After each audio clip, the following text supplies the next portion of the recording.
Our country is historically a white Anglo-Saxon Protestant nation. It was founded on the Protestant Reformation, and the Bible was our basic book. Out of the Bible came the establishment of our Constitution, even as the Dutch Republic established their Constitution.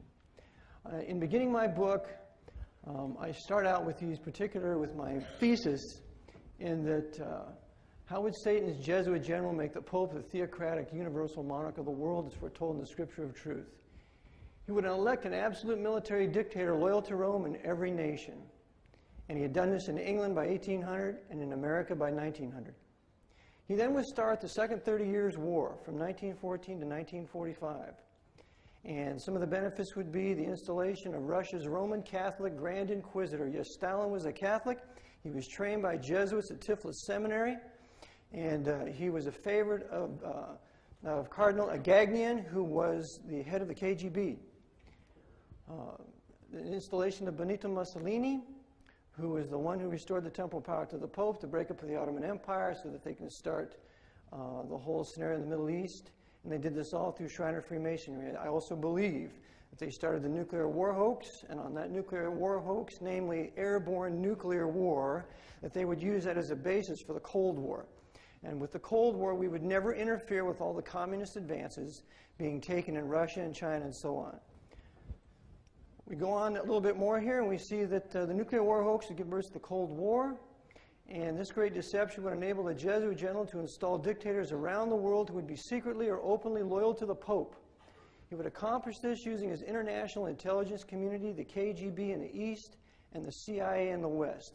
They both worked together. And one of the major liaisons between the KGB and the CIA was James Jesus Angleton, that Knight of Malta and that slave of Cardinal Spellman. And then they would set up their Federal Reserve Bank. The Class A stockholders of the Federal Reserve Bank are Chase and Citibank. Both of those are run by the Knights of Malta. Martin F. Shea and Francis F. Stankard in the past. For 45 years, no nation would seriously interfere with the Pope's Cold War. By the time of its supposed termination in 1989, thereby enabling the Vatican's military-industrial complex to give high technology to Red China, the Jesuit general would achieve his goals, including the revival of the Pope's Holy Roman Empire, centered in a reunited Germany. And that's what he wants. World War II destroyed German Protestantism. It destroyed the most beautiful Protestant city in Germany called Dresden. It destroyed, which was a non-military target, it destroyed the most beautiful Protestant church in Germany called Church of Our Lady. So it was the utter annihilation of German Lutheranism. Then we go on down here. One of the major victories for the general would be the taking of Jerusalem by his Torah-despising Masonic Jewish Zionists. We must always separate Zionism from the Jewish people. I believe the Lord's beloved Jewish people have many promises yet to inherit, but the Zionists work for the Pope and they are Masonic. Okay, next.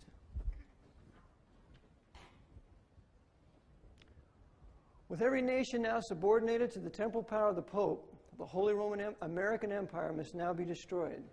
For it is the world's haven for heretics and liberals, quote unquote, condemned by the Jesuits in their evil Council of Trent. As the Pope sought to overthrow the Protestants of England with the Spanish Armada, so the Jesuits are seeking to destroy the peoples of North America with a triple Sino-Soviet Muslim invasion. By that time, many of the nation's Jews will have been destroyed by an American fascist dictator, the concentration camps being already in place. Jewish survivors will have been driven back to Zionist Israel to face their final annihilation to be attempted by the risen Pope, the Antichrist. And if you read Revelation 17:10, an eighth king is coming. He's one of the seven, and I believe it will be that seventh papal Roman Caesar who will be the Antichrist. So why was President Kennedy killed? In following the lead of pro-communist Pope John XXIII in his Second Vatican Council, he sought to end the Cold War, including the war in Vietnam. He also attempted to end the reign of the CIA. But as Pope John XXIII died of a fast-growing cancer, just like Jack Ruby, and was replaced with another Cold War president, was replaced by secret Cold War Pope Paul VI. Even so, Kennedy died and was replaced with another Cold War President Lyndon Johnson. Through these acts of defying the Pope's temporal power, the president became a usurper and a tyrant according to the Vatican's canon law, namely Thomas Aquinas, that has never changed. And I have a particular ex-Jesuit friend who's helped me research this, and he found a copy of Summa Theologica written in 1887, and he has a very quote for this. Through these acts of defying the Pope's temporal power, he became a usurper, and then Kennedy was assassinated by the Jesuit general's international intelligence community, domestically overseen by the American Pope, Francis Cardinal Spellman. Spellman was in control of the CIA through John McCone. John McCone was a Knight of Malta. Spellman was also in control of the FBI through his wonderful Shriner Freemason, J. Edgar Hoover. Okay, and J. Edgar Hoover, his third in command, was Cartha D. DeLoach. Cartha D. DeLoach was a Knight of Malta. Both covered up evidence for the Kennedy assassination. Okay.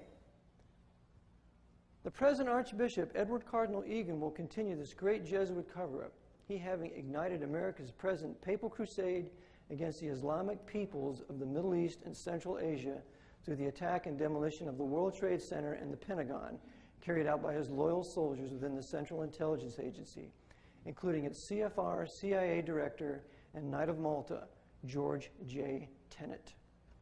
Yes, so George J. Tenet, a Knight of Malta, head of the CIA, helped to carry this out with the wonderful work of Michael Rupert that we've seen. Same way in Kennedy's day was John McCone that carried out the assassination, who was the head of the CIA.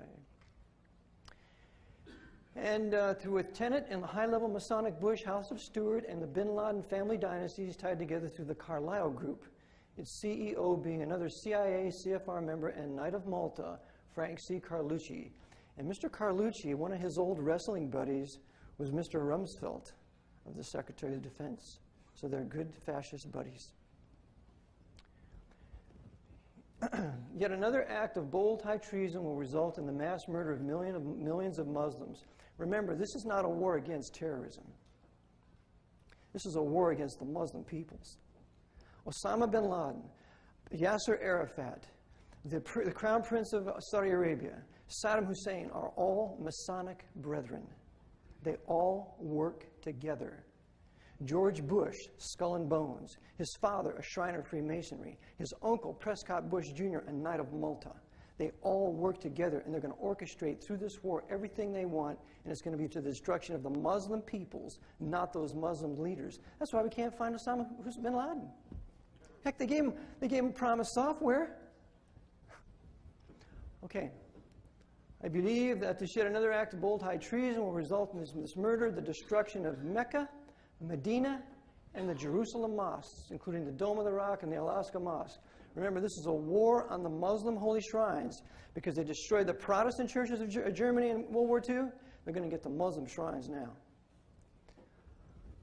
And it's also going to be will successfully incite foreign and domestic Islamic fanatics to invade and destroy the white, apostate, heretic, and liberal peoples of post-Reformation America to the delight of the Black Pope.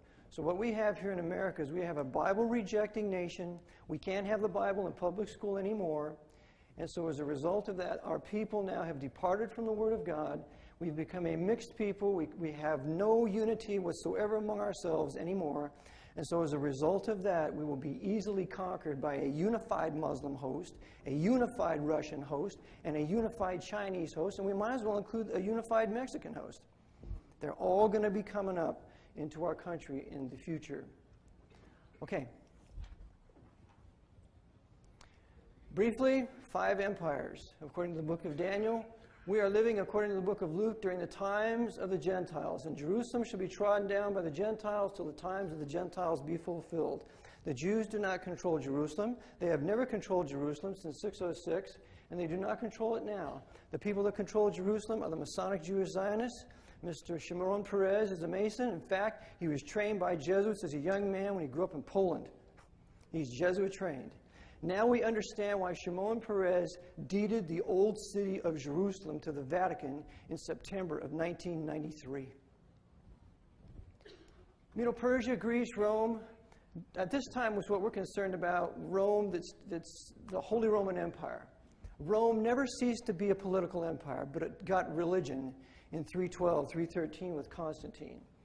Later on in 606, the spiritual power, universal spiritual power, was conferred on the Pope by Phocas, who was a dictator. And the temporal power was conferred 150 later by Pepin in 756. So these two powers are very key in understanding the papacy. Whenever you see the papal flag, you see 2 keys. One is a temporal power, the other is a spiritual power. The temporal power means that the Pope, the Papal Caesar, has the right to rule every government of the world. Every one of them. That's why when the Pope gets off his airplane, the first thing he does, he gets down and he kisses the ground. It's not because he's glad to be here. It's not an act of obeisance. It's an act of claiming that it belongs to him. And the last kingdom will be after this, the Roman kingdom is destroyed with the return of the Lord Jesus Christ. He will establish his Messianic kingdom, which is what he came to do. He will institute his Davidic kingdom that he promised to the nation of Israel. He never came up to set the church up to begin with. He came to confirm the promises made to the fathers according to Romans 15:8. And one of those promises is that they would have a land forever that had been promised to them to Abraham. Okay, next. The Coming Prince. The Coming Prince, I recommend for all your libraries. It is the explanation for the 70 weeks of Daniel. Okay. Written by Sir Robert Anderson. Go ahead. An English knight. And the knight. Okay, Jordan.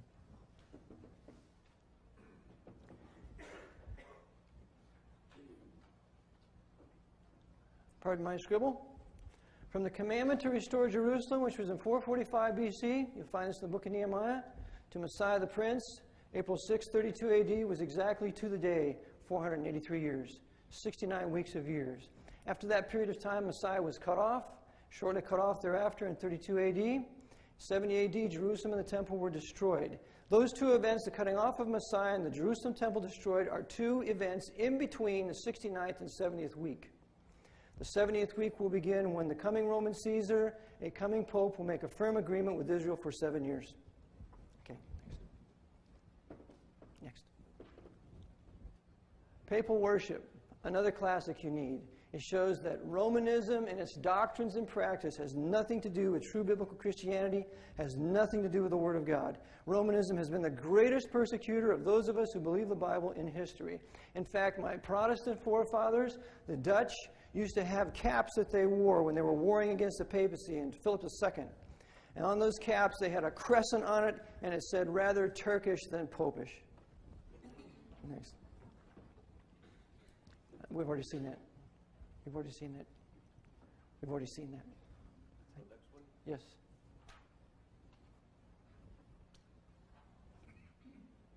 Okay.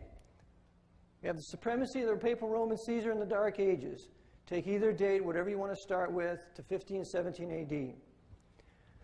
Then we have the Protestant Reformation, begins with Martin Luther, 1517 to the present. Supremacy of the Word of God over the supremacy of the word of the priests. We have the Counter-Reformation. This is important to us because this is what the Jesuits started to destroy the Protestant Reformation. And the Reformation, you want to remember this. Regardless of your religious faith, the Reformation gave us three things: the freedom of speech, freedom of press, and freedom of worship. You have the right to choose what you want to believe about God. You have the right to choose what you want to write, providing you're going to assume responsibility for it. That freedom of conscience is imperative to have a prosperous civilization. So you take that freedom of conscience and you apply that to science, and now you can begin to develop new sciences. And that's why the Protestant West was the leader in developing culture and science. Okay. Now we have the New Age movement. The New Age movement is started by Father Jesuit Teilhard de Chardin, the father of the New Age. That is a stepping stone to the return of the Dark Ages with the supremacy of the Roman Caesar, and then ultimately the return of the Son of God to establish his millennial kingdom. Again, I mentioned the Pope's two keys. We have the universal spiritual power and his universal temporal power by Pepin. The meridian of that power was, I call, the demon Pope Innocent III, who murdered all the Albigenses and killed nearly all the Waldenses. He said, catch and kill those little foxes, and he sent out his French army to get them. The Company of Jesus is totally dedicated to the restoration of the Papal Caesar's universal temporal power, founded upon his universal spiritual power. The risen Papal Caesar intends to impose his temporal power over every nation on earth while ruling from Solomon's yet-to-be-rebuilt third temple in Jerusalem. That's what the Crusades were all about. That's what this present war is all about, the rebuilding of Solomon's temple. Okay? Okay. Yeah, next. Oh, you got that. Excuse me, pardon me. Okay, who is the Pope? This is what he has said of himself. For the Pope holdeth place on earth, not simply of a man, but of the one true God. That's who he thinks he is. I have authority of the King of Kings. I am all in all and above all, so that God himself and I, the vicar of God, have but one consistory. And I am able to do almost all that God can do. What therefore can you make of me but God? Papal Bull, Unum Sanctum. Pope Boniface. I refuse the Pope. We the popes hold upon this earth the place of God Almighty. Pope Leo XIII, 1894. Nothing has changed. Okay, next. This is the seal of the Jesuit general created by Ignatius Loyola himself, the founder of the Jesuits. On my book, you'll see the points. There are 36 points on that book. If you add them up, 1 plus 2 plus 3 plus 4 plus 5 plus 6, when you get to 36, when you add all 36 up together, you get 666. You get 666. Okay, next. Ignatius Loyola, again, IHS. The IHS stands for Isis, Horus, Seb. It is an Egyptian god worship. He's the father Jesuit general. He was a white Gentile. He was not a Jew. He was a house of Basque of Loyola, born into wealth and power. And he was also part of the Spanish Alumbrados, which today we know as the Illuminati. Okay. My first phase of the book, I give you this is a newer edition that I've added to this, but here is one of the quotes from Thomas Aquinas, Summa Theologica, 1887. They, heretics, deserve not only to be separated from the church by excommunication, but also to be severed from the world by death. Much more reason is there for heretics, as soon as they are convicted of heresy, to be not only excommunicated, but even put to death. After the first and second admonition, if he, the heretic, is yet stubborn, the church, by excommunicating him and separating him from the church, delivers him to the secular tribunal to be exterminated thereby from the world by death. And that is exactly what Joseph Stalin did to millions of Orthodox Christians. That's exactly what Joseph Stalin did to many, many hundreds of thousands of Lutheran Germans when he sent them all to Siberia. This is a portion of the Jesuit oath, the fourth degree, and it is not the alleged Jesuit oath. It is the oath taken by Jesuits of the fourth vow, and that constitutes 2% of the order. And you have to be in the order for 31 years to be able to take this vow.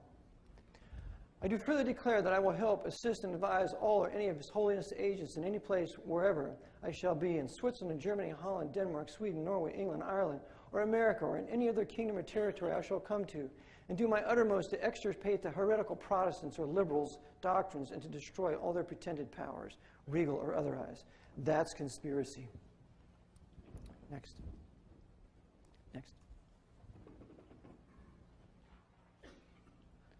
Furthermore, I promise and declare that I will, when opportunity presents, make and wage relentless war secretly or openly against all heretics, Protestants, and liberals, as I am directed to do, to extirpate and exterminate them from the face of the whole earth, and that I will neither spare age, sex, or condition, that I will hang, burn, waste, boil, flay, strangle, and bury alive these infamous heretics, rip up the stomachs and wombs of their women, and crush their infants' heads against the walls in order to exterminate forever their execrable race. And when the same cannot be done openly, I will secretly use the poisoned cup, the strangulation cord, the steel of the poniard, or the leaden bullet, regardless of the honor, rank, dignity, or authority of the person or persons, whatever may be their condition in life, either public or private, as I at any time may be directed so to do by any agent of the Pope or superior of the Brotherhood of the Holy Faith of the Society of Jesus. We are going to understand lots of history from this paragraph. Next. What is a Protestant? A Protestant is someone who used to, not anymore, this is all taken over by high-level Shriner Freemasonry. I don't know of a Protestant church I'd want to go to.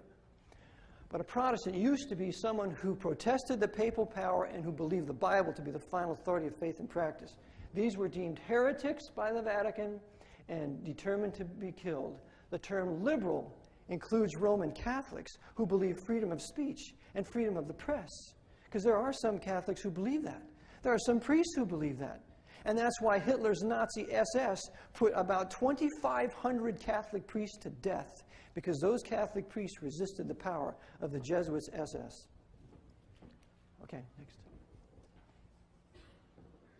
History of Romanism, I feel, is the greatest history ever written on it. It was written in 1845 by a great Berean pastor, John Dowling. Next.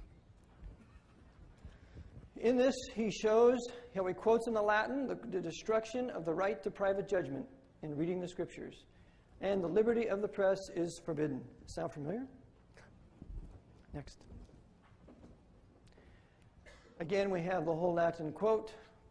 The above extracts from the decree need no comment. It is remembered that these prohibitions and penalty were enacted by the last General Council, which written in 1845 was the Council of Trent. The Roman Church, they have never been repealed. The Pope today, whenever any Pope takes the oath of being a Pope, he swears to uphold the Council of Trent today. Next. The fourth session was the most important one, because in this fourth session, that's where they decreed that the Word of God was not the Word of God that I would believe, or most Bible believers, that being the Hebrew Masoretic text and the Greek Textus Receptus, or the Byzantine text. They said the Word of God is the Jerome's Latin Vulgate. Therefore, we have no common ground. Next.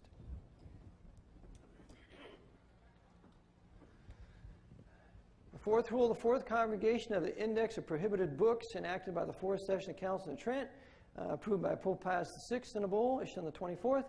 Inasmuch it is manifest from experience that if the Holy Bible translated into the vulgar tongue be indiscriminately allowed to everyone, the temerity of men will cause more evil than good to arise from it. More evil is going to arise if we have the Bible in our own language. Yeah. And here, and he shall not receive absolution until he first deliver up the Bible. You can't read the Bible pursuant to the Council of Trent. Without the Bible, we have no Western civilization. We have no Constitution. Yes. This was taken from, in 1820 to 29 from a fantastic book called The Jesuit Conspiracy, written by Abate Leon. It's on my disc in the book. You can read the entire book. Dear brethren, the 6 assistants of the Jesuit general, our weapons are of quite different temper from those of the Caesars of all ages, and it will not be difficult for us to maneuver as to render ourselves masters of all the powers already so much weakened. We fear no lack of soldiers, only let us apply ourselves to recruiting them from all ranks, from all nations, drilling them into punctual service. But let us, by the same time, be vigilant that no one may suspect our designs. You well know that what we aim is at the empire of the world. Written in 1848, published all throughout Europe, and was one of the impetuses that caused the Second French Revolution in 1848. Our Father General, as you know, governs Rome itself and the popedom. We make war at our pleasure.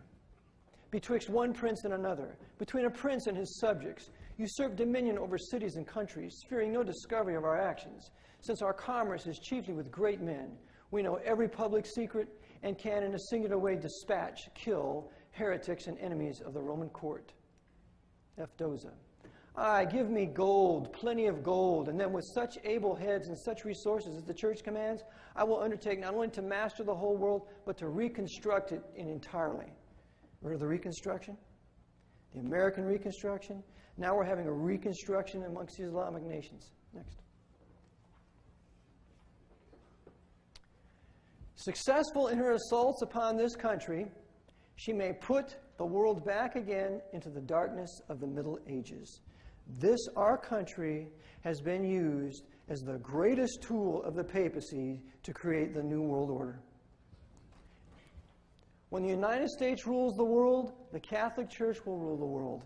The Vatican has ruled our country, lock, stock, and barrel, at least since the days of Teddy Roosevelt and his Rough Riders, until they put that Freemason in office after they assassinated McKinley.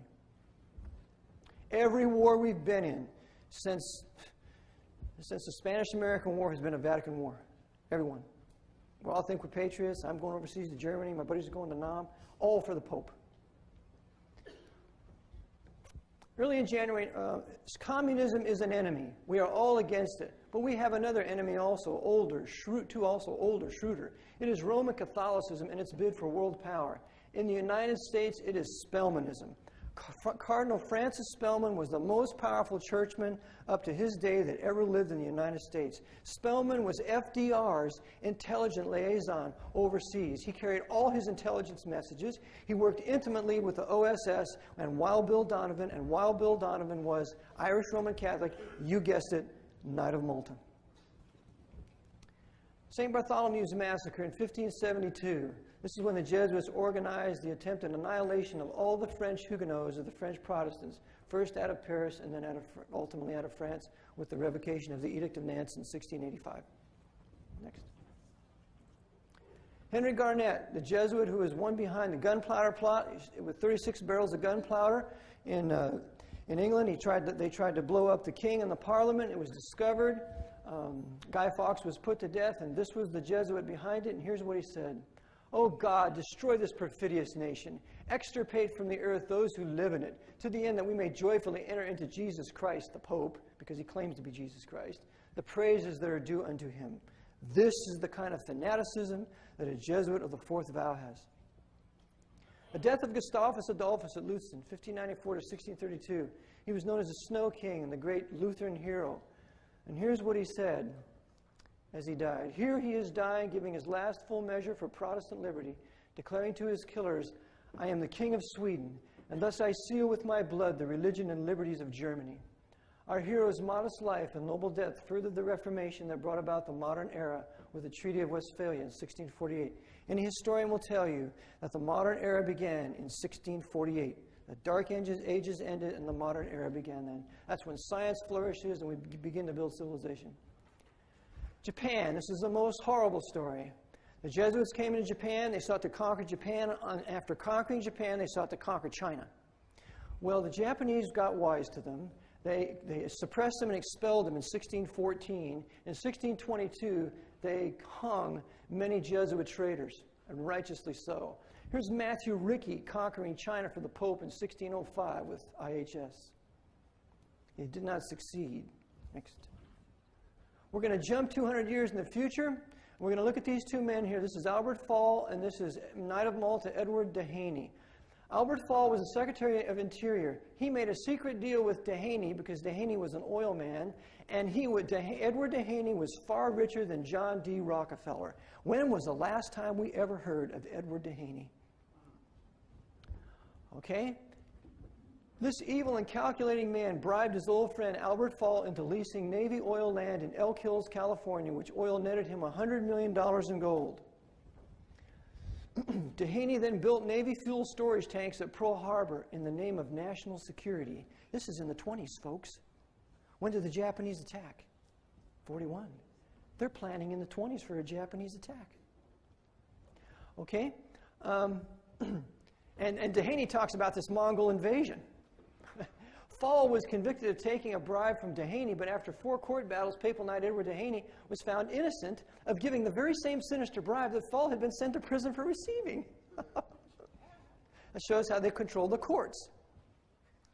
Now the Company of Jesus could incite a Japanese attack using FDR and Hirohito to wage war against the anti-Jesuit Japanese people. Hirohito and FDR worked together.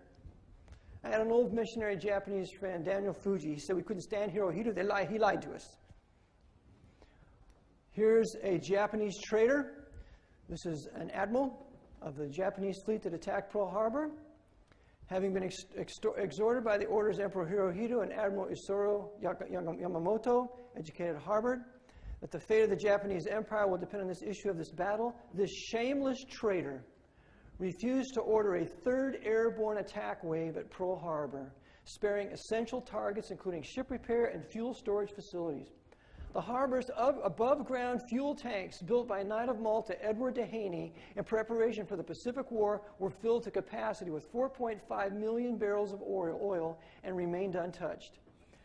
According to Admiral Husband E. Kimmel, if the oil tanks had been destroyed, the Pacific Fleet would have been forced to wage a 4,000-mile war from the distant California coast, as there was no fuel available anywhere else in the Pacific.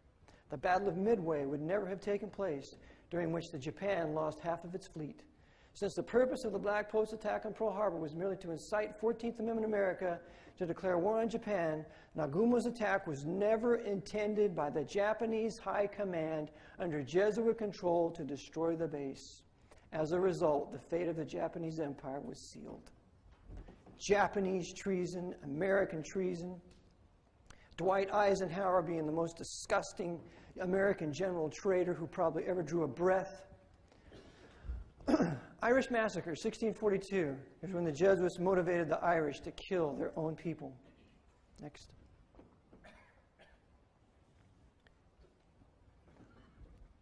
My ex-Jesuit advisor taught me this one, and I was shocked to hear it, and he wrote it himself. During this is the second Irish Massacre, from 1845 to 1850. We're all taught it's the Irish potato famine, aren't we? What nonsense.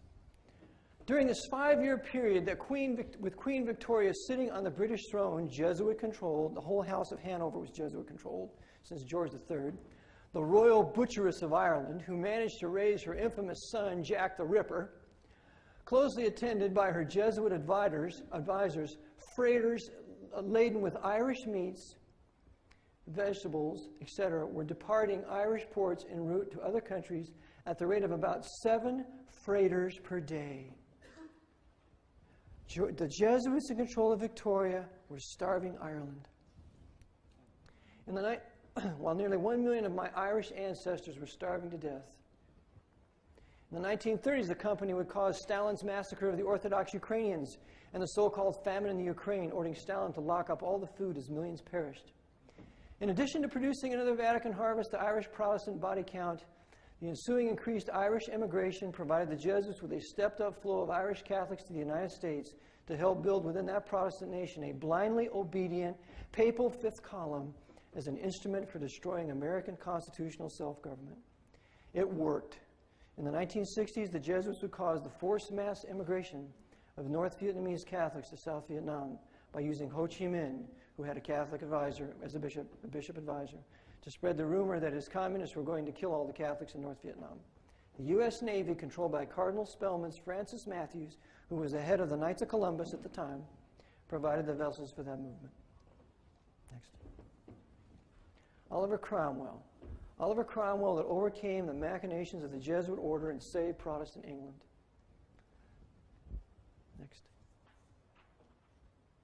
Pierre Lachaise, the Jesuit confessor of King Louis XIV, who was the one behind the revocation of the Edict of Nantes. It had become evident that Louis XIV had seduced his daughter-in-law, and in order for him to get forgiveness for that sin, he had to revoke the Edict of Nantes, which granted religious freedom in France. And so that is what he did.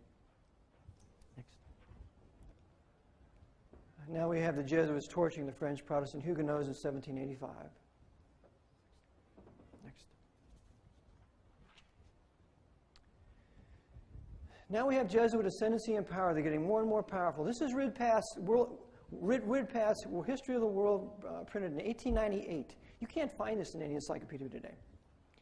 To know all secrets, fathom all designs, penetrate all intrigues, prevail in all councils, rise above all diplomacy, and master the human race, such was their purpose and ambition.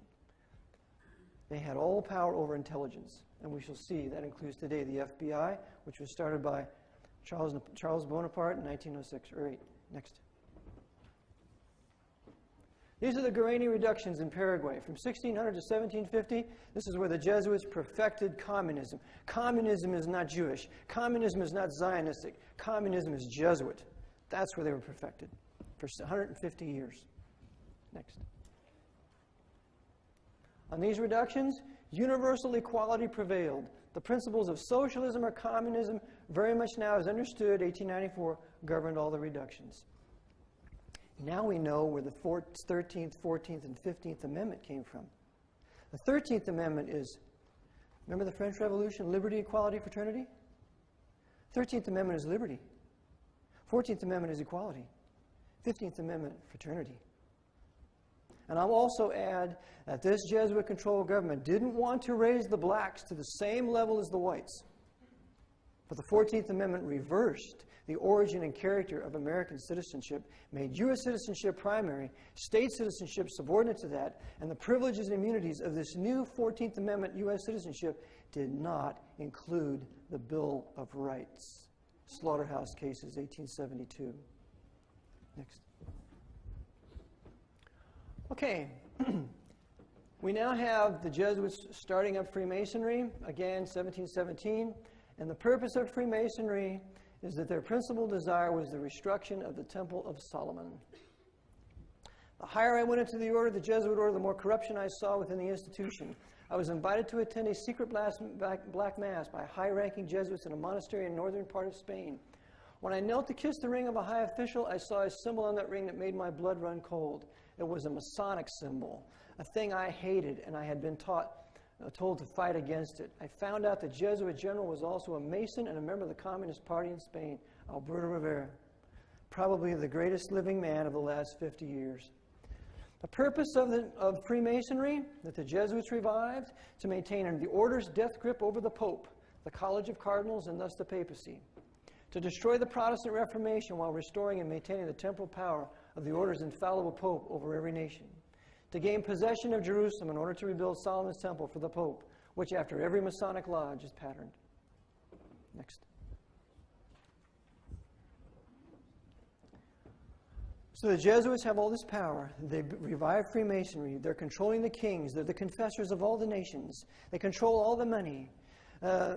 They have universal power. But something happens. Toward the late 1700s, Portugal expels them, France expels them, and Spain expels them. The three primary Catholic powers in Europe, they all expel the Jesuits.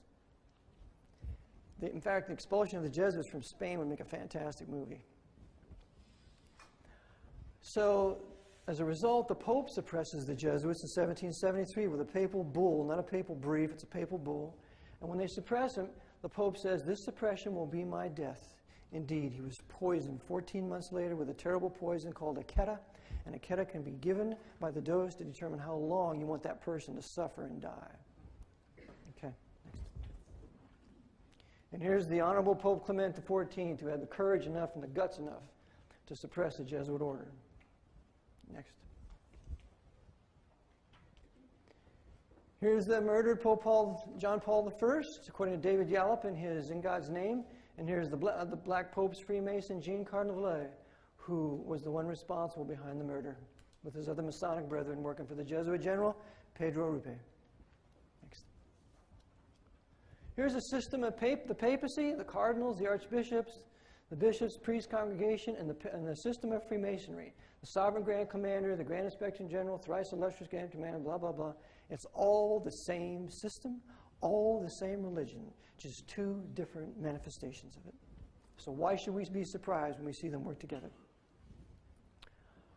Okay, never before in the history of the world's history that such a society appeared. The old Roman Senate itself did not lay schemes for world domination with any greater certainty of success than Hardenberg, 1800.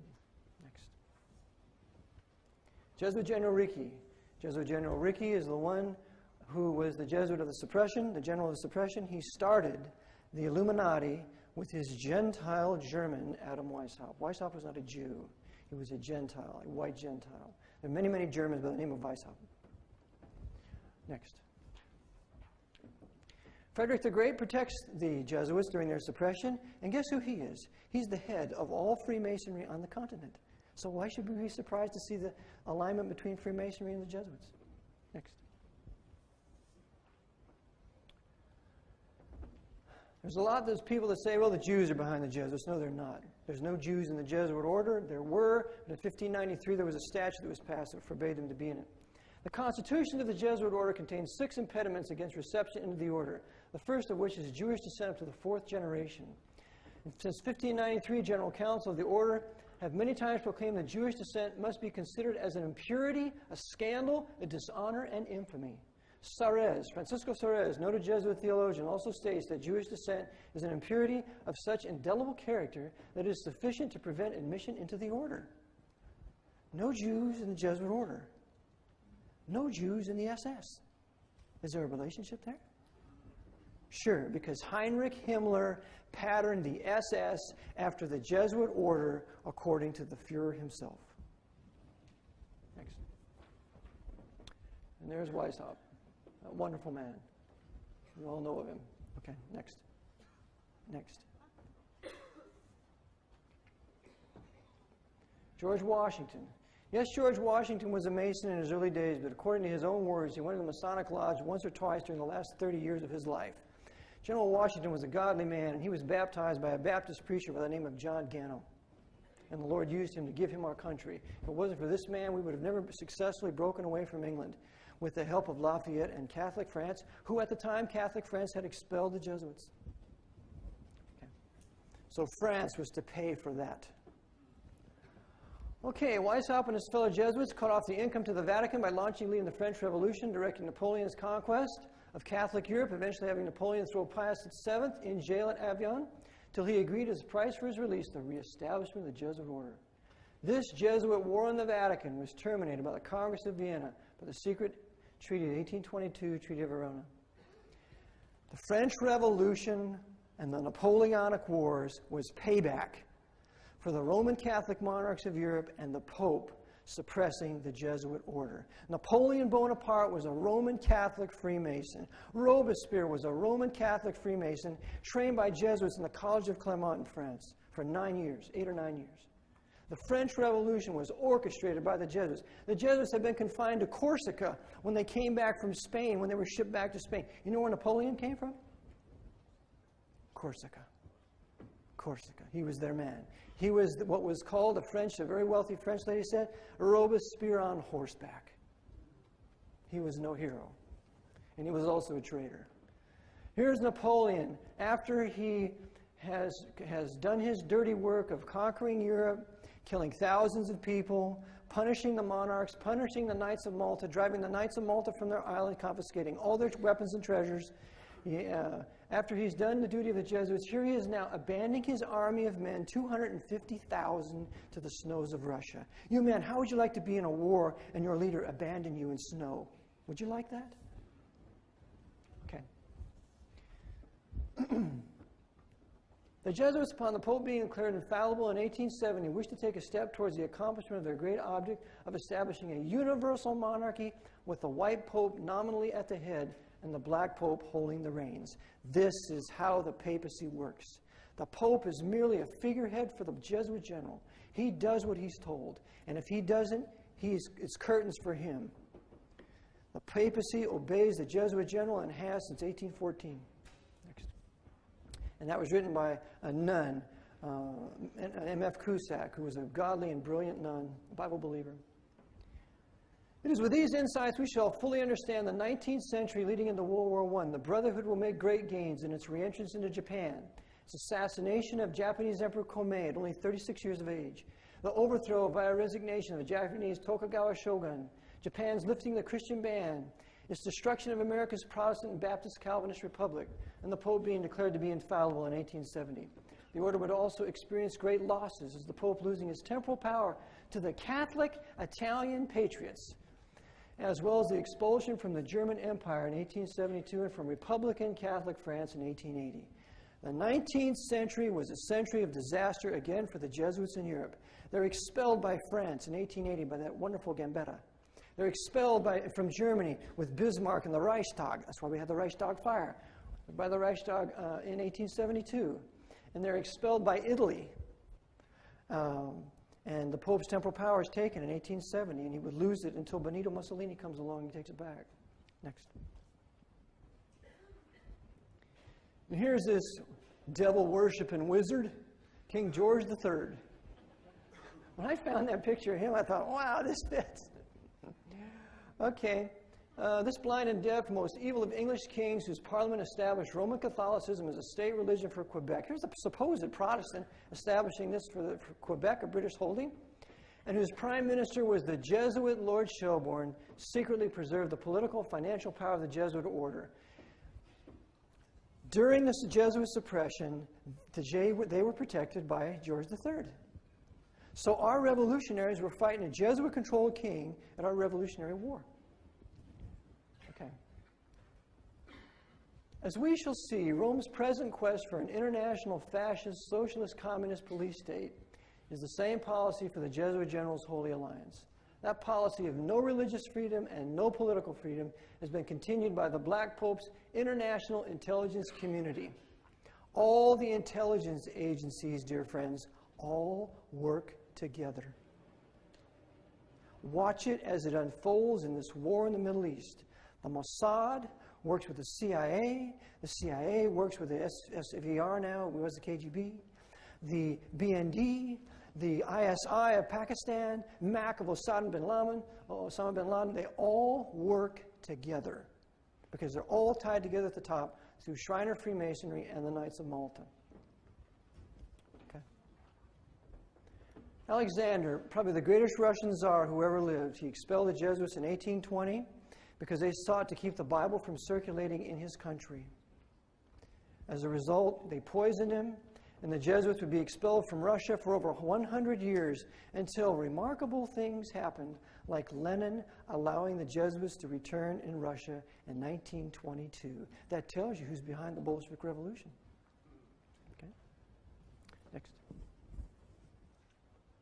Lafayette, the great Lafayette, one of my heroes. If the liberties of the United States of America are destroyed, it will be by the subtlety of the Roman Catholic Jesuit priests, for they are the most crafty, dangerous enemies to civil and religious liberty. That ought to be enshrined and put at the White House. Next. Now we're going to see the relationship to IHS to Freemasonry. In one old book I have, it's called Light on Masonry by a Baptist pastor. It says, "To all this and every part thereof, I do now as before by the honor and power of the mark, as by an awful oath, solemnity, blind and obligate my soul, I become the silent and mute subject of the illustrious order, and for a breach of silence I shall die the infamous death of a traitor, bearing testimony even in death of the power of the mark of the holy and illustrious cross before IHS. Our thrice illustrious counselor. Could it be that the mark of the beast will be IHS? And again, they deal with it again. IHS is a mark of Freemasonry. Okay, next. Here we have Napoleon the Little, another terrible individual. He was put in power by the Jesuits with a coup d'etat, which Queen Victoria applauded. He also was the one who started the Crimean War. He also got involved in Vietnam, which then we took over that. He also caused the Franco-Prussian War in 1870. Next. Karl Marx, the Jewish Shriner Freemason. The Jesuits are going to start modern communism with the Communist Manifesto, and knowing all the atrocities they're going to do, because communism is nothing more than the Inquisition under another name. So, knowing what they're going to do, they're going to use this Jew, and then they're going to blame it on the Jews of the world. Why? Communism is Jewish. It's an international Jewish conspiracy. It's not an international Jewish conspiracy. The Zionists are involved. It's an international Jesuit conspiracy, and the Jesuits are the biggest socialists you ever want to talk to. And yet they command the greatest fortunes in the world. The Jesuits own the Bank of America, the first or second largest bank in the world, second to the Federal Reserve Bank.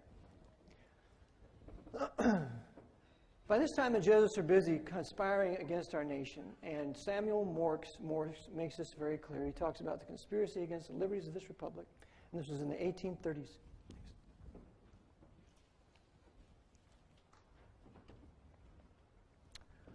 The Church of Rome has a design upon that country, and it will in time be the established religion, and it will aid in the destruction of that republic. I have conversed with many of the sovereigns and princes of Europe, and they have unanimously expressed these opinions relative to the government of the United States and their determination to subvert it. Again, this was written in early 1820s. And then the priests themselves were determined to take possession of the United States, and this was exposed by the great Charles Cheniquy. If you haven't ever read his 50 Years in the Church of Rome, it is an absolute must-reading, and it should be part of your library. Cheniquy then says, from that the Catholic priests, with the most admirable ability and success, have gathered their Irish legions in the great cities of the United States, and the American people must be very blind indeed if they do not see that if they do nothing to prevent it, the day is very near when the Jesuits will rule their country from the magnificent White House at Washington to the humblest civil and military department of this vast republic. The Jews don't run this country. The Protestants don't run this country. It's the Irish Roman Catholics that run this country. They run the banks. The most powerful, I'll get to this here, the Federal Reserve Bank, the New York Bank, is run by William J. McDonough, who's a Jesuit-trained economist and member of the CFR. Dear Truth Seeker, by 1963, the rich Irish Catholics would be the power brokers of 14th Amendment America. Industrious J. Peter Grace, who was the godfather of Pat Robertson's children. Yeah. And we'll get on to Pat Robertson a little more. His good buddy, Jeremiah Denton, who wrote When Hell Was in Session, Knight of Malta. Knights of Malta, Joseph P. Kennedy, friend of billionaire Knight of Malta, Aristotle Onassis, the big shipper, would be supreme in power, business, and entertainment. And Francis Spellman would be the greatest archbishop in history. All these guys are Irish Catholic except Onassis. Today, Cardinal Egan has replaced Spellman. William J. Flynn has replaced Grace. William J. McDonough leads the Federal Reserve in New York. And CFR member Joseph O'Hare with Leo J. O'Donovan are the empire's two most powerful professed Jesuits of the fourth vow, being the presidents of Fordham and Georgetown. And by the way, Joseph O'Hare is the advisor of Mary Robinson. And Mary Robinson is the one who cried out about the Jenin hoax, blaming the Jews for this massacre in Jenin that did not take place. And her master was Joseph O'Hare, the Jesuit president of Fordham. So we have now the beginning of the creation of worldwide international anti-Jewish fury by the Jesuits. Next. And here we have the Kennedys and Joe Kennedy with his master, Pius XII. Knight of Malta, one of the original founders of Hollywood and Paramount Pictures. Okay, next. Albert Pike, isn't he a lovely fellow? I just love that hairdo. Luciferian, head of the first founder of the Ku Klux Klan, 1866. And by the way, the only black leader I have any respect for is Malcolm X. You know why? Because Malcolm X said the Ku Klux Klan and the Nation of Islam have the same paymasters. And for that, they put him to death. And according to his wife, it was the high command of the FBI, J. Edgar Hoover, with the high command of the Nation of Islam, Elijah Muhammad, and Louis Farrakhan, all Masons of the Prince Hall Rite. And the Nation of Islam has nothing to do with Islam. They're fakes. It's just a hate the white man religion. And the Sunni Muslims have made it very clear that Wahhabism, which I'll deal with a little bit, and Farrakhanism are heresies, dangerous to American Muslims. Next. The great Benito Pablo Juarez. He's the greatest Mexican who probably ever lived. This full-blooded native Zapotec Indian is Mexico's greatest patriot, Civil War commander, and finest statesman of integrity, ability, and undying determination in his quest to make his beloved country a nation among nations. Having studied for the priesthood, as a young man, he became the most dreaded enemy of the Society of Jesus while hating the temporal power of the papal Caesar in Rome. He exiled the Archbishop of Mexico along with 5 bishops, confiscated all of the Pope's church property, composing the finest lands of the nation, expelled the Spanish ambassador, and hated Prince Metternich's Holy Alliance. He enforced the liberal Constitution of 1857, securing the Protestant rights of freedom of speech and freedom of the press, utterly condemned by the Black Pope's Council of Trent. He sought to establish a middle class and repudiated the national debt. In 1867, he rightly executed Mexico's usurper and tyrant, Ferdinand Maximilian of the Order's House of Habsburg, sent by Francis Napoleon III, further outraging the Jesuits. For refusing to uphold the Pope's temporal power, Juarez became a rebel king and therefore a tyrant, according to the satanic doctrines of the Spanish Jesuit Francisco Suarez. In 1872, he died at his desk, a victim of the poison cup.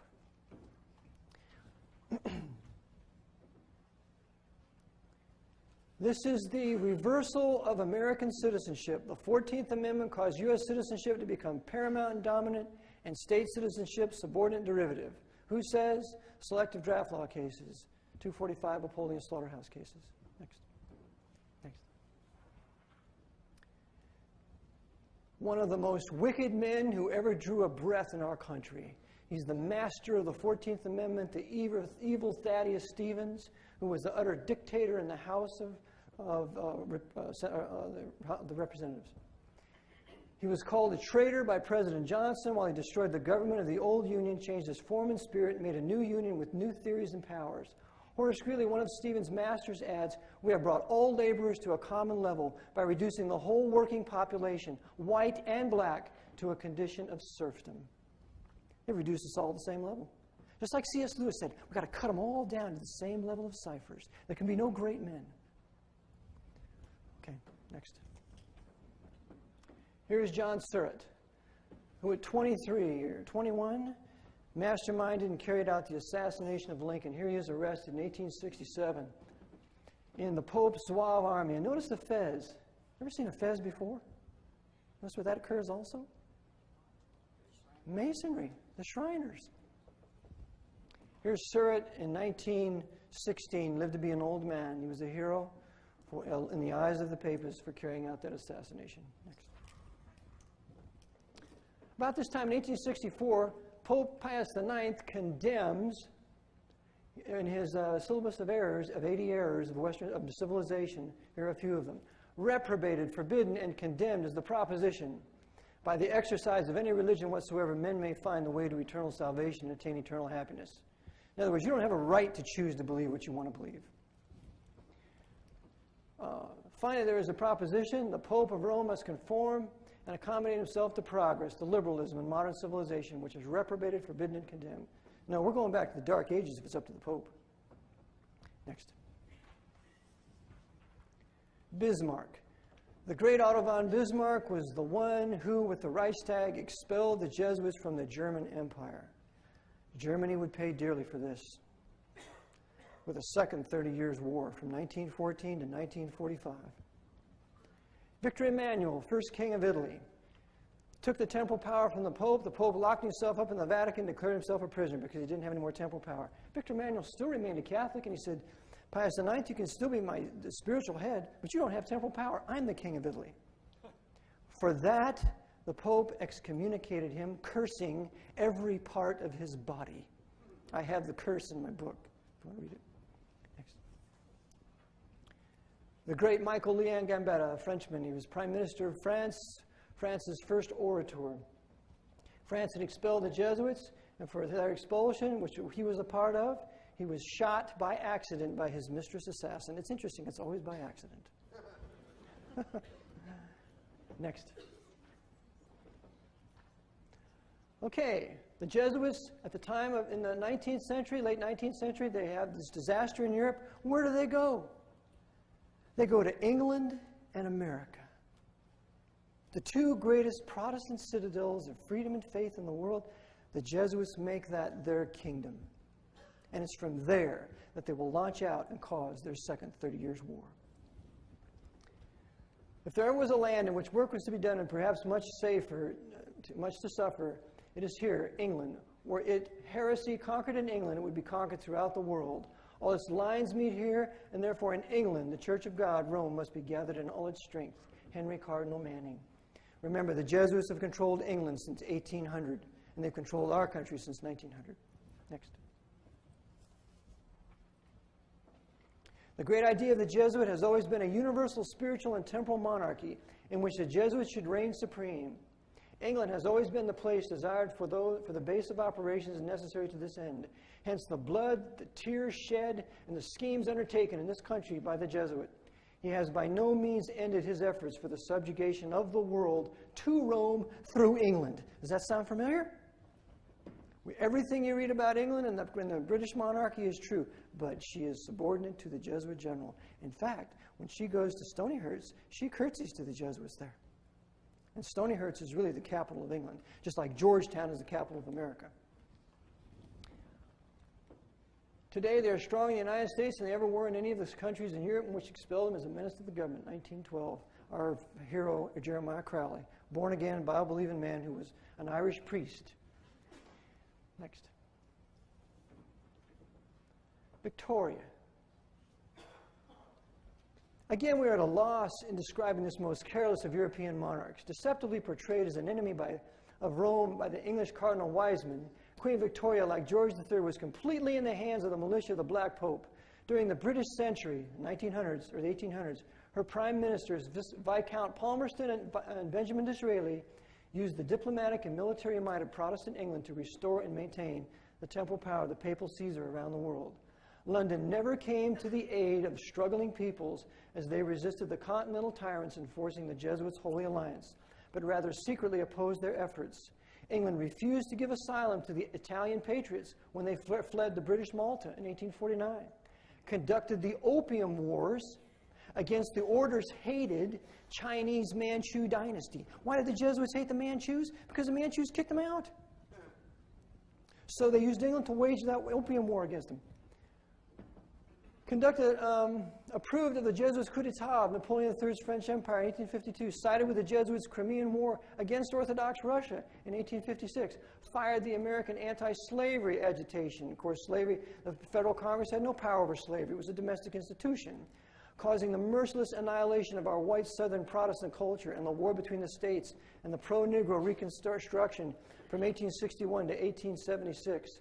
Invaded the liberal Mexican Republic of our hero Benito Pablo Juarez in 1864. This depraved and selfish woman was the epitome of treason against the risen Son of God. Terrible person. Theodore Roosevelt, he was her brother. They worked hand in hand. Next. It was important that the Jesuit win the Bolshevik Revolution. Benedict XV, an ex-Jesuit Pius XI, advised by his Jesuit confessors, began discreetly to negotiate with the Bolsheviks. Cardinal Gasperi, the Secretary of State, had warned that the victory of Orthodox Tsarist Russia, to whom France and England had made so many promises, would be for the Vatican a disaster greater than the Reformation. The Jesuits were behind the Bolshevik Revolution. That's why they reinstituted and brought in the Jesuits. And that's why they changed from the Julian calendar to the Gregorian calendar. And the Gregorian calendar was devised by a Jesuit, Christopher Clavius. Next. This is very important. The Jews, again, did not write the protocols. The protocols were written by the Jesuits at the time of the Dreyfus Affair, and this is according to the great Leo Lehman, who was an Irish priest who later was converted to Christ, as I mentioned, started a missionary to Catholics in New York. This Leo Lehman conducted a court proceeding on behalf of American priests and bishops in the Pope's court called the Sacred Rota, and he conducted this process against the Jesuits. Leo Lehman knew the Jesuits like the back of his hand. Here's what he said. Although first published in Russia in 1903, the Protocols of Zion had their origin in France and date from the Dreyfus Affair, of which the Jesuits were the chief instigators. Yes, the general staff, his confessor was a Jesuit of the Dreyfus Affair. These protocols of supposedly Jewish leaders are not the first documents of their kind fabricated by the Jesuits. For over 100 years before these protocols appeared, the Jesuits had continued to make use of a similar fraud called the Secrets of the Elders of Bourg-Fontaine. The Secrets of the Elders of Bourg-Fontaine against Jansenism, an anti-Jesuit French Catholic movement among the secular clergy. Yeah, those Catholics were Bible believers. They believed the Bible to be the final authority of faith and practice. So the Jesuits hated them. Later had a bull passed against the Jansenists.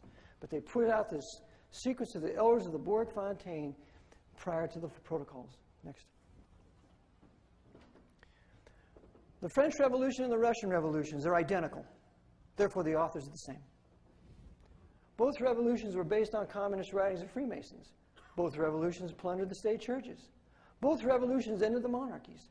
Both revolutions produced Jesuit republics. Both revolutions declared atheism as a religion of the state. Both revolutions carried out a reign of terror by an inquisitional secret police. They were both identical. In fact, when there was still the Iron Curtain, if you went into East Germany, they had a big museum up to communism and said that it started with the French Revolution, 1789. Next.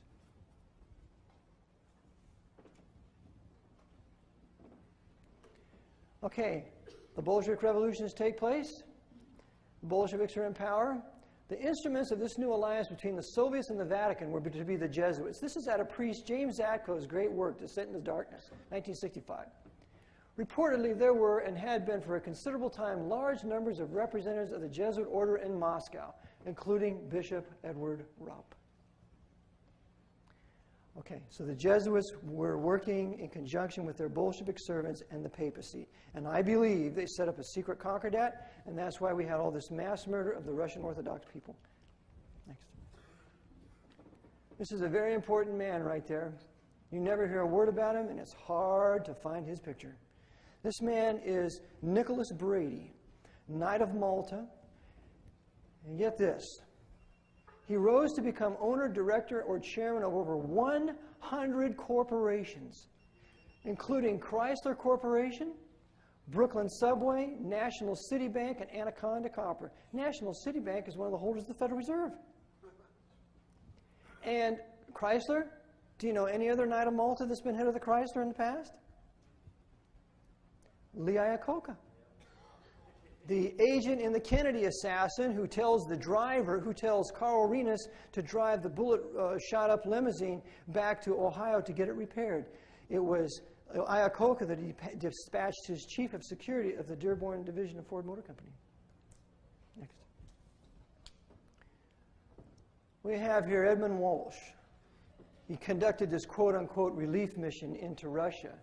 And it is here that this man installed Joseph Stalin as the secretary of the Communist Party.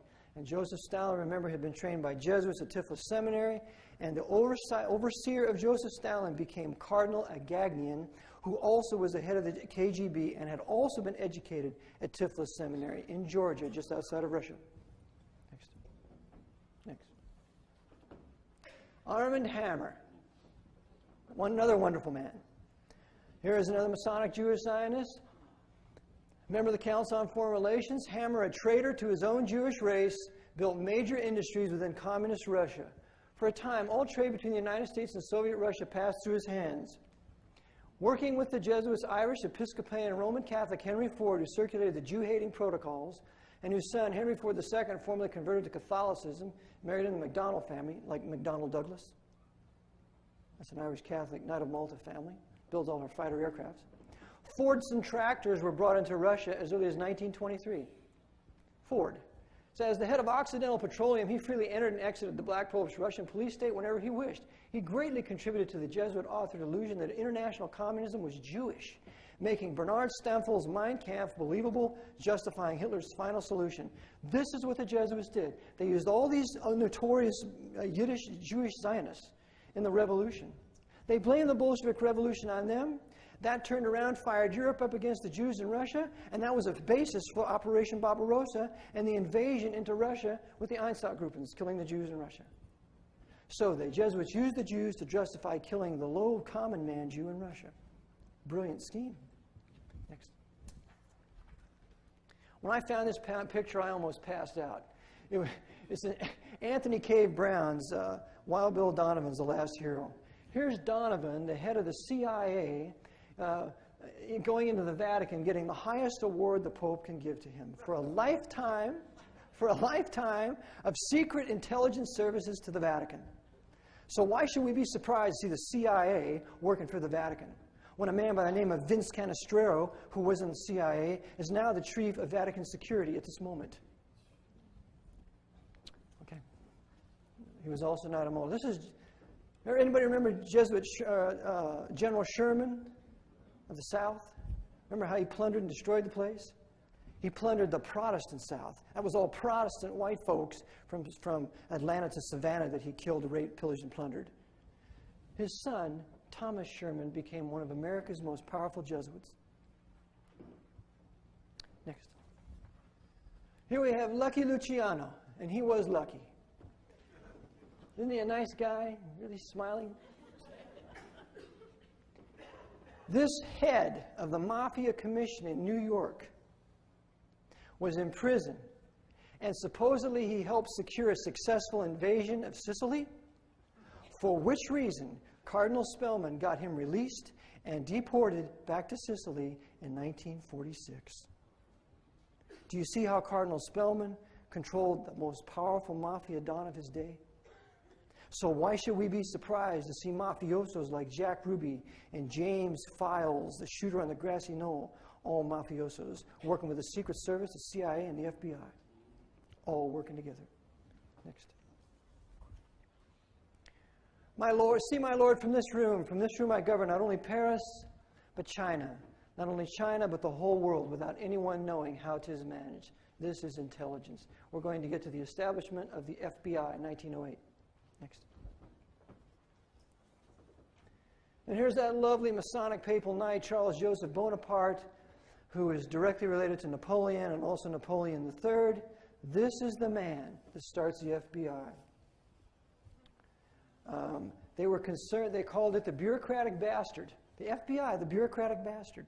That's what the congressman called it. Would become a spy system of espionage conducted by the national government to dig up the private scandals of men. The resultant FBI has become exactly that. Even worse, I call it the order of the FBI, like the order of the Jesuits, is nothing more than an extension of the papal Caesar's holy office of the Inquisition with all the powers of Hitler's Gestapo and Stalin's NKVD. It was perfected under the leadership of J. Edgar Hoover. Okay.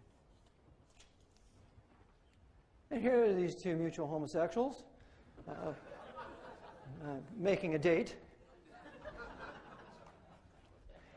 Okay, and so here's homosexual Spellman and Hoover working together. Now it's interesting, Hoover, recruiting from the Jesuit institutions of Georgetown, Fordham, and Marquette universities, many Irish and Italian Roman Catholics filled the ranks of Hoover's Federal Bureau of Investigation, including Ray Abbotsfito and his nephew, G. Gordon Liddy.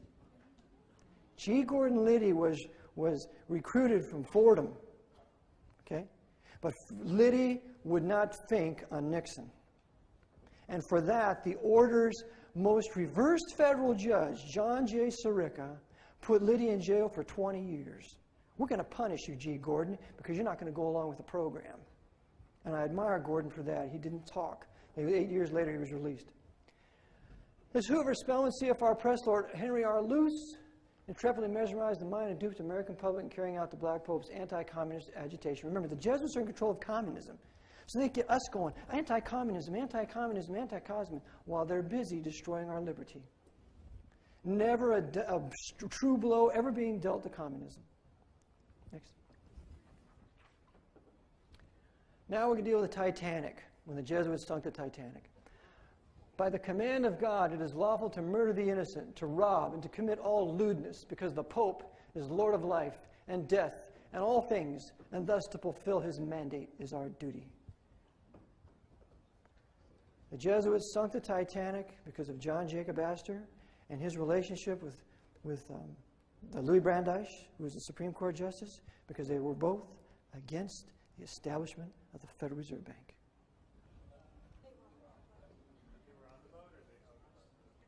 No, Brandeis was not, but Astor was. I'll show you here. Next. How'd they sink it? I believe they hit an iceberg. I believe that they did hit an iceberg. They sailed into an 80 square mile iceberg field. They hit it at 22 knots, and when they hit it, the captain swung, his first mate swung the wheel to holes broadside of the ship into the iceberg. That's what he tried to do. They set out to destroy the Titanic, and it already had a fire going from the time it had left Queenstown, Ireland. Now look who we have here. Hollywood actor Martin Sheen's summer visit at Pennsylvania's Jesuit Center for Spiritual Growth. Here we have, here's a Jesuit, and here's a Jesuit, and here's a Jesuit coadjutor, Martin Sheen. Martin Sheen narrates the very wonderful Secrets of the Titanic, where I found out it was the Jesuits that were very much involved in taking the pictures of all the people that were on the Titanic before it sunk. Now let's take a look at the Jesuit who boarded the ship and took all the pictures. Next. John Jacob Astor, high-level Freemason, Jewish Freemason, the richest man in the world. He was the target. And yes, he went down and they found him. His wife survived. Next. Francis M. Brown. This was the most powerful man in Ireland. And the Irish province of the Society of Jesus includes Australia. This man boarded the Titanic, spent a day and a night on it, took all the pictures of the doomed passengers, and right before it departs out of Ireland, he, the lucky priest, in the words of Martin Sheen on Secrets of the Titanic, disembarks. Okay. And the financier of the Titanic is a Shriner Freemason and the Pope's money man in the United States, J.P. Morgan. So this Shriner Freemason, he owned the White Star Line. He's on the White Star Pier right there in 1912.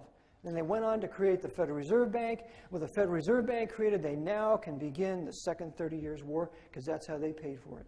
No Federal Reserve Bank, no Second 30 Years' War.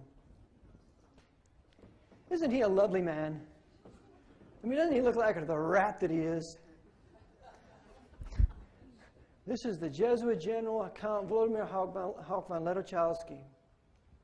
This is the Black Pope, the rat, the mastermind, the military commander of the Order's 20th century international vengeance called here in the Second 30 Years' War, waged from 1914 to 1945, including the Mexican Civil War. I never heard of the Mexican Civil War until a year ago. 1 million Mexicans died.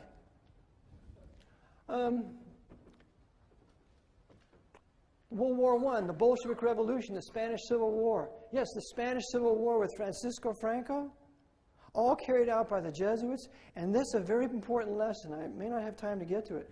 But the invasion of Spain, those Roman Catholic bastards wanted to throw off all the power of the Jesuits. So with their republic in the early 30s, they did. As a result, all those the Pope declared war upon them, and you know what he did to them?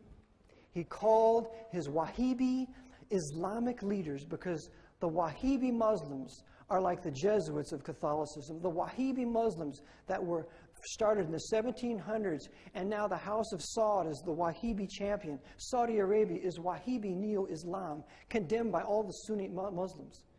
Those Wahhabi Muslims were called and used by Franco to invade Spain.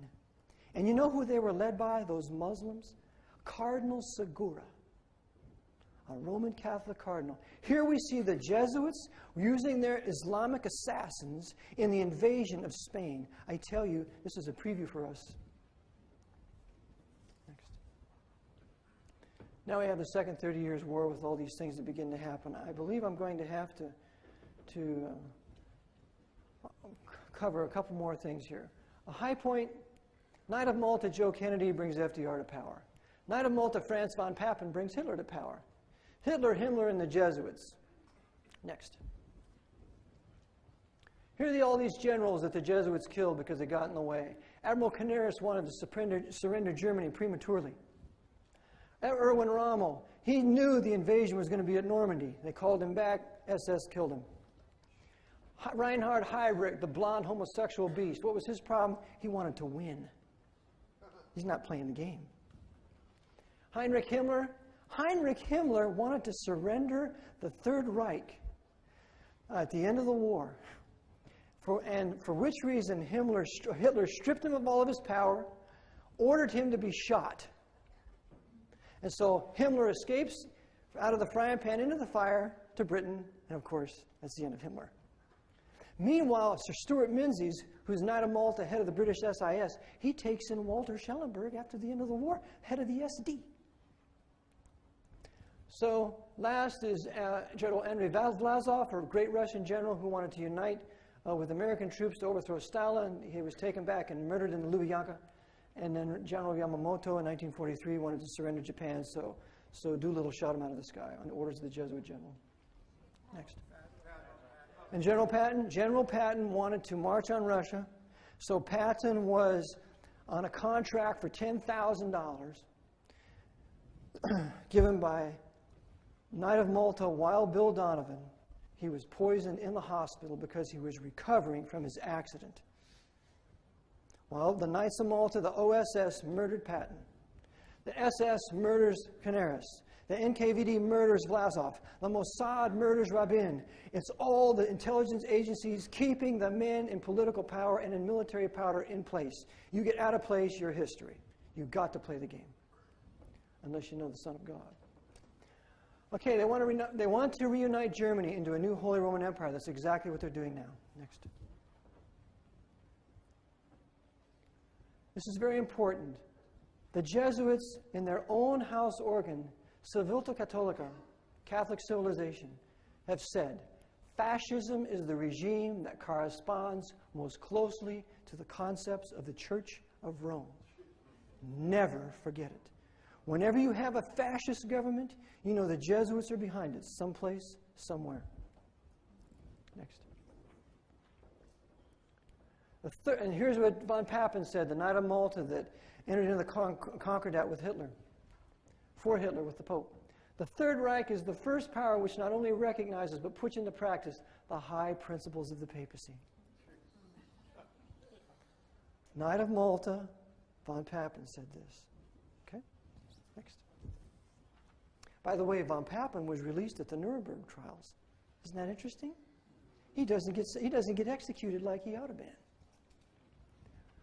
Okay, we have this crusade in Europe, and all these guys are working together. Next.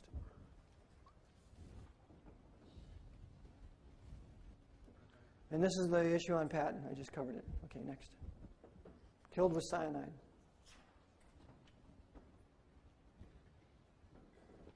Now, Franco proclaims Hitler's death. Of course, we all know he escaped to South America. Upon Hitler's death, faked by the SS, and funeral, the Fuhrer being honored with a solemn, high requiem mass, just like John Surratt was honored on his death with a solemn, high requiem mass. That's where 3 priests carry out the funeral. That's only done for special persons. Okay? Hitler gets a high requiem mass. Approved by Pius XII, for a job well done, he subsequently escaped through the Vatican rat lines. And then he says, Adolf Hitler, son of the Catholic Church, has died defending Christianity, really Romanism. It is understandable that our pen cannot find words with which to deplore his death when it was able to find so many to extol his life. Hitler died a Catholic. He was never excommunicated for what he did. That tells you about Pius XII and his Nazi, Jesuit-controlled SS. Here's Spellman and FDR, his servant. FDR is in control of Spellman. Here is Joe Kennedy and Shriner Freemason, FDR. So there they have the Knights of Malta, Shriner Freemasons working together in the dirty deal, the Socialist Communist New Deal, where we got our socialist insecurity numbers. Okay. This here, and I don't know how much longer I have, but just let me know when we're ready to stop. A half an hour? About a half an hour? Oh, good. Okay. I believe, because I'm going to take some academic liberty here, okay? I believe that evidence points that nuclear bombs were not dropped on Hiroshima and Nagasaki. I believe those detonations took place on the ground, and that Fat Man and Little Boy, when they were dropped, were flash bombs, indicating to the Jesuits on the ground to throw the switch and blow the devices. My ex-Jesuit gentleman has done a little research on this, and he has shown the geography of the place, that Arupe was head of the rector of a novitiate in between Nagasaki and Hiroshima. So he was in a perfect position to set up all the devices. The other thing is the Rosenbergs, of course we're going to blame the Jews for giving the Russians nuclear secrets, aren't we? The Rosenbergs never did it. According to James Roosevelt in his A Family Matter, his father, Franklin Roosevelt, as president, gave the nuclear device to Joseph Stalin, and get this, 1943. 1943.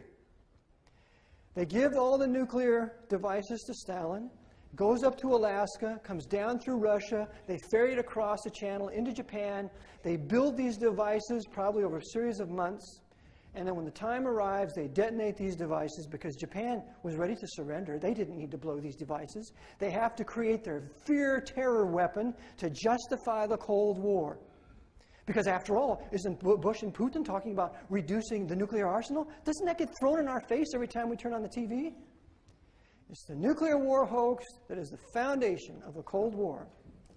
The other thing is, if you think about it, the first supposed detonation or public detonation of a nuclear device was on July 16th, 1945, in Alamogordo, the Trinity testing.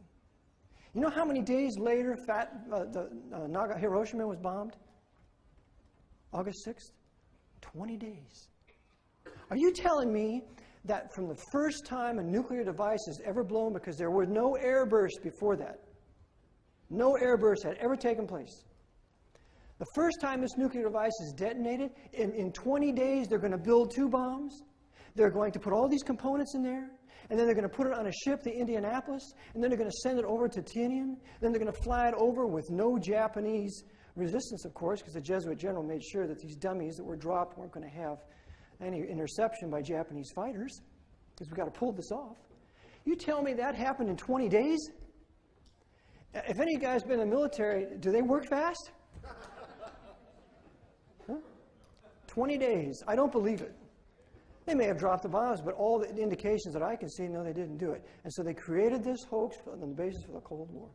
And Japan got to suffer for it. It was therefore the Jesuit general who would issue the orders as to when, where, and how severely to incinerate the people of Japan with the hellfire of atomic blasts. Unnecessarily, I might add. Next. Again, this is more than what I've said. I have handouts on this if you'd like to have it. Next.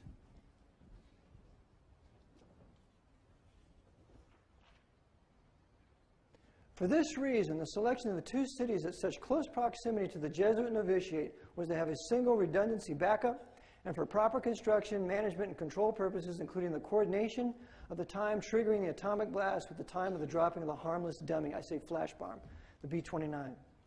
The risk of the accidental destruction of Jesuit Urrupi along with his Jesuit novitiate as the possible result of B-29 bombing error was non-existent, since the B-29 was only delivering a dummy, probably rigged with a charge.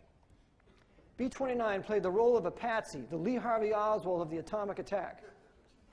The people of Japan would now have a reason to hate America with an eternal hatred. This would be useful in future years for the eventual planned invasion of America. To ensure the B-29 patsies survived to reach their destinations, Jesuit Urrupi was thoughtful enough to order the suspension of all Japanese military action in the skies over Japan. No patsy, no detonation. Following the successful detonation in Hiroshima, Jesuit Pedro Urrupi quickly opened his novitiate to provide an emergency station with beds for the sick and dying survivors of the inferno that was the work of his own hands. Now this must have endeared him and his co-conspirators to his grateful and unsuspecting, agonizing victims. Anticipating the benefit of such a public relations windfall, Father Urrupi must surely have stocked up on the on the first aid and medical supplies comfortably advanced in advance of August 6, 1945, the day when he would personally transform Hiroshima into hell on earth. You know what I think, my dear friends? I think nuclear devices have already been placed in this country. I think they're rigged and they're ready to detonate whenever the CIA wants to do it. Because it's not Osama bin Laden that's doing it. It's going to be our own intelligence community that's going to do it, working for the Archbishop Egan of New York, who's subject to the Pope, who's subject to the Jesuit general. Now, according to Henry Gonzalez, he has proven that nuclear devices have been given to Saddam Hussein.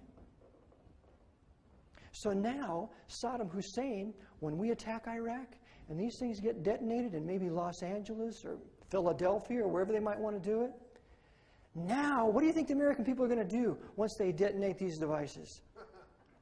They're all going to storm into the military and we're going to go fight that Iraq and a war in Iraq, right? Isn't that what you do? That's how they're going to use it. This whole thing of 9/11 is everything's back to normal. Nobody really cares anymore. It's back to work as usual. They're going to do something else. And if you read this week Newsweek's on George Bush, the article, it says the CIA is warning of a possible low-release nuclear detonation. Okay, next. Jean-Baptiste Janssen. Jean-Baptiste Janssen was the general of the Cold War. He was the one who gave the order to assassinate President Kennedy. Next.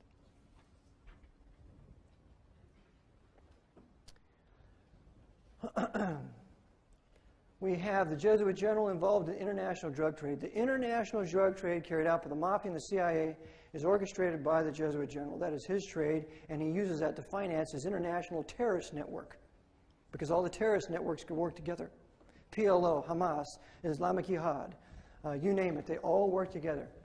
And what banks have they been using? Why, we have one of them is Chemical Bank, and the other is Chase Manhattan, run by the Knights of Malta, Stock A class holders, Class A holders of the Federal Reserve. Okay, next.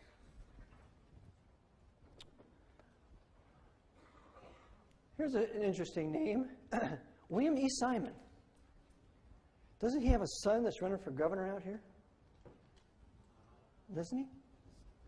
William E. Simon was the man who helped get the loan for Lee Iacocca and Chrysler to continue to build Chrysler in the huge military-industrial complex.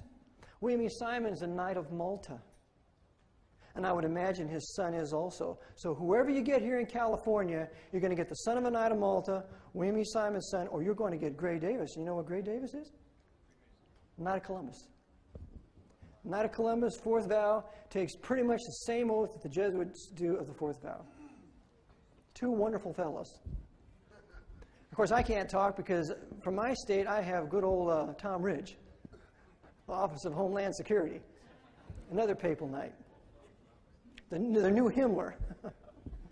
Okay. For Spellman, Diem, and Henry Luce. Diem was Spellman's inquisitor in Vietnam. Kennedy approved of his execution. Spellman was furious. 3 weeks later, Kennedy was dead. Next. This is a very telling photo, folks. Here he is, General Abrams, being advised by Father Hawk, Dan Lyons, for the bombing of Hanoi, the mining of Haiphong Harbor. The men who ran that war were the Jesuits. He advised both Westmoreland and Abrams. Fidel Castro. Fidel Castro was trained by Jesuits for 7 years. He is a Jesuit. Cuba is his Jesuit kindergarten. That's the epitome of communism. And look at the connection with Castro and Moscow. Why, then the Jesuits run Moscow as well. In fact, the Jesuits trained Yasser Arafat in the early 50s to be their terrorist, because Yasser Arafat would work in conjunction with the Mossad. Because Arafat smokes out the truly Islamic leaders that might truly damage the Pope's Zionistic government of Israel, while at the same time they're going to kill Jewish people, which is what the Jesuits love. And then, when these Islamic leaders come out, then the Mossad picks them up, further securing the government of the Pope's Zionist Israel. And when I talk like this, I'm distinguishing between the Lord's beloved Jewish people and the evil, wicked Zionist movement or government controlled by the Jesuit general. Next. This is the man that oversaw the assassination in Dallas, Thomas Cotty Gorman. Controlled the police department and the mayor. Next. Knight of Malta, answerable to Cardinal Spellman. Here we have the Jesuits starting the Negro agitation in the 30s. They started this agitation. In the meantime, they started the Nation of Islam.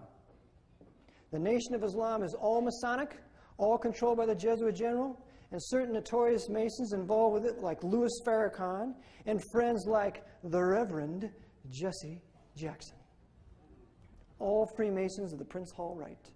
Their whole purpose for the Nation of Islam is to start a race war in the United States in the major cities. That's why the CIA and the Mafia are bringing weapons and guns and ammunition to the large black communities of Los Angeles and other cities.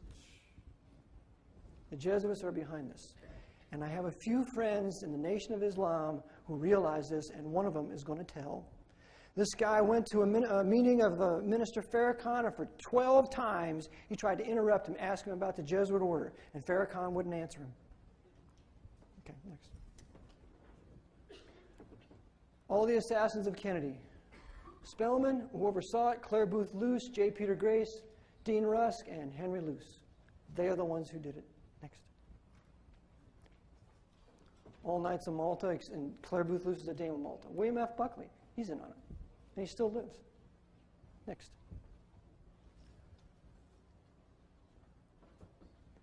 The good old evangelical Christian Charles W. Colson and E. Howard Hunt, both in on the Kennedy assassination and Watergate.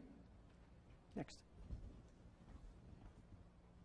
Here we have the Masonic Jewish Zionist Kissinger and the Knight of Malta Alexander Haig, whose brother is a Jesuit, working together. Next. Kim Philby, Knight of Malta, British Secret Service, CIA, KGB, with his counterpart, James Angleton, Knight of Malta. The KGB, CIA working together. Next. John Courtney Murray, the advisor of Henry Luce.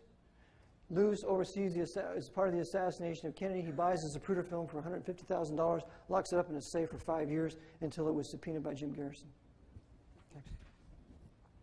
The wonderful Shriner Freemason, Earl Warren of the Warren Commission, and the Shriner Freemason, Lyndon Johnson, who was a great benefactor of the Kennedy assassination, speaking at Georgetown University. Luce and his wife, Claire Booth Luce, Dame of Malta, part of the intelligence community. Next. Guess who we have here? A dear friend of mine sent this picture to me, and I just had to put this up here. Here we have the temporal coadjutor, Oliver Stone, with his brother Jesuit, meeting in Cuba. Now, we have sent a copy of Vatican Assassins to Oliver Stone. We haven't got a word back from him. I wonder why. And I even recommend go buying JFK Director's Cut, because it's the most truthful thing I've ever seen. Two brother Jesuits doing their dirty work, probably planning somehow on the invasion of North America through Cuba. Next. That's the Muslim invasion that I told about before Al-Qaeda was brought to Guantanamo. Lee Iacocca, involved in the Kennedy assassination. He was rewarded for it, made the president of Chrysler. Next. Knight of Malta. Now here's something really important, and I'll try to finish with this. The Jesuits were never told this about Iraq, but in 1968, the Jesuits were expelled from Iraq. Al-Kahima, that was a university there, and given 5 days to leave. 1969, all Jesuits are expelled from Iraq.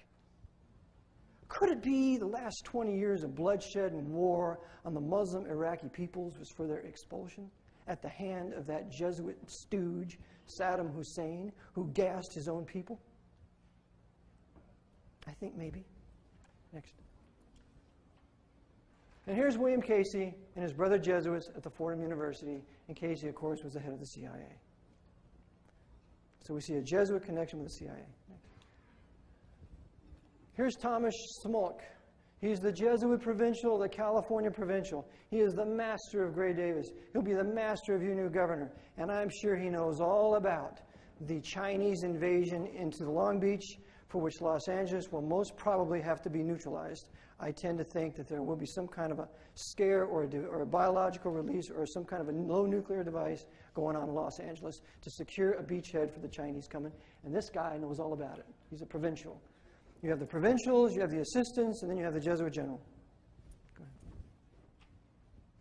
Here we have the President of Ireland, past President of Ireland, who started that thing, as I mentioned. And there's their master, Joseph A. O'Hare.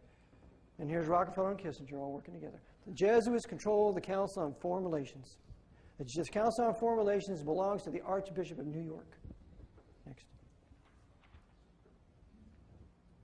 Okay, fascism next. Oh, the Jew room. The National Security Agency has called a Jew room. No Jews are allowed. I thought the Jews run this country. No, the Jesuits run it, and pursuant to the Jesuit maxims, we're not letting a Jew in the order. We run the National Security Agency. We're not letting any Jews in this particular most important room either. Next. The order of hatred of the Jews is traditional. And Loyola himself hated them. The Jews couldn't have a physician unless they submitted to the ministration of a priest. Next. And there he is, Jesuit General Peter Hans Kolvenbach and his general staff. Next. The most powerful man in the world. No man is more powerful or greater than this man. We should respect his power. We should learn as much as we can about him. He speaks 8 languages. He was garrisoned in the Middle East for 17 years, and he's the perfect man to carry out this Middle Eastern war. I saw him in person one day at the Jesuit novitiate in Wernersville, Pennsylvania. And here's John F. Kennedy. The American century, the Black Pope has ruled, killing usurpers worldwide, those liberals, those fools. For resisting Rome's Caesar and his bold temporal power, I was shot down in Dallas at hour. 38 years have passed while my blood cries aloud, justice, O justice, to earth's highest cloud. Is there no champion my cause to plead, to punish my killers? Is there no need? The temple's money changers I did chastise. The Cold War and CIA I likewise despised. Just as the death of Messiah who foreknew his ends, my only son has been wounded in the house of my friends. Wasn't long ago, folks, till they killed his son. And if his son would have been elected, things would have happened. He had $100 million. He knew the Jesuits were behind the death of his father. He had his own magazine, and he had every intention of doing something about it. They blew the tail off it, and those bodies were full of shrapnel. That's why his lovely uncle, that Knight of Columbus uncle of his, Ted Kennedy, guarded those bodies and would not let anybody see them until they were cremated. I think I have to stop. I've given my 10-minute. One more little thing. Here's Mrs. Bush. Look who's on her committee. J. Peter Grace Jr., Knight of Malta. Prescott S. Bush Jr., Knight of Malta. And James Earl Jones. James Earl Jones working with the Knights of Malta. Who you hear AT&T every time you call it? Okay, well, I'll have to stop for now. I think you have a general idea. And